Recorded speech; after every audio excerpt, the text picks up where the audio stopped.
pong flop. Sa challenge na ito, kailangan patalbugin ng player ang bola sa sahig para ma-shoot ang ping-pong ball sa nakaabang na water jug. Kapag nagawa mo ito in 60 seconds, ikaw na ang pinakabagong milyonaryo. Kailangan patalbugin ang ping-pong ball sa harapan, sa podium sa inyong harapan, at kailangan ma-shoot sa nag-aabang na galon ng tubig. Mula sa podium, kailangan diretso ang pasok. Pag tumama anywhere else, not counted, okay? 1 bounce allowed. Tulungan kayo makapagpagawa ng isa. Isa lang ang kailangan yung magawa. Good luck, Pwesto. You have a minute to win it.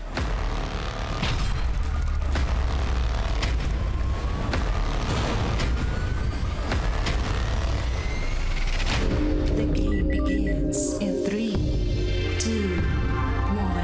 Go! Uy! Isa lang ang kailangan magawa.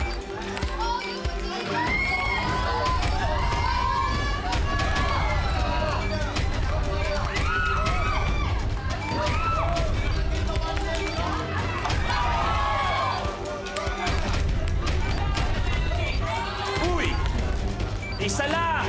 One walk! 30 seconds!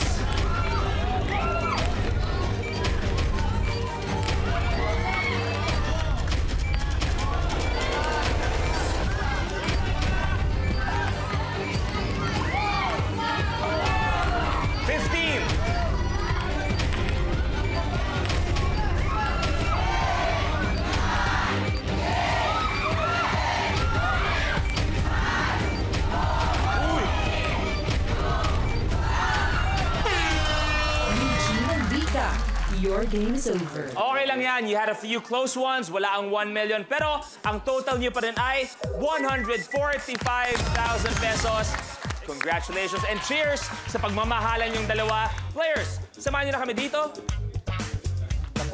At bago tayo magpaalam, sabi ko nga, nagkaroon tayo ng matinding bakbakan kanina kung sino ang susunod na kontrabida man.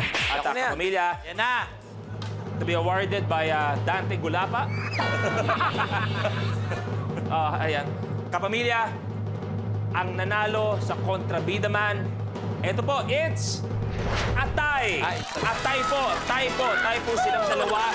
Si Negi at si Long. Ibig sabihin, yan. Sash, please, each. Thank you. Ibigay mo sa kanya. Ay, akin na ito. Yan, magkasama kayo. Sukulog. Maghahati kayo. 1-5 only. Negi, baka gusto thank you ka muna sa lahat ng mga tumutok sa iyo. Maraming salamat sa management, sa ABS-CBN. Thank you po. Sa mga boss, thank you po. Hindi pa rin ako bibisitin pa rin kita. Asarin kita. Nakita mo yung ilong mo na mimipisgi mo. Thank you very much, Long Negi. At syempre, sa lahat ng mga players natin, thank you very much. Hope you guys enjoyed 1 Minute to Win It. So, kapamilya, thank you very much. We will see you again next week. It's sa pinaka-favorite ng buong Pilipinas, 1 Minute to Win It. Last Tandem Standing. Yo!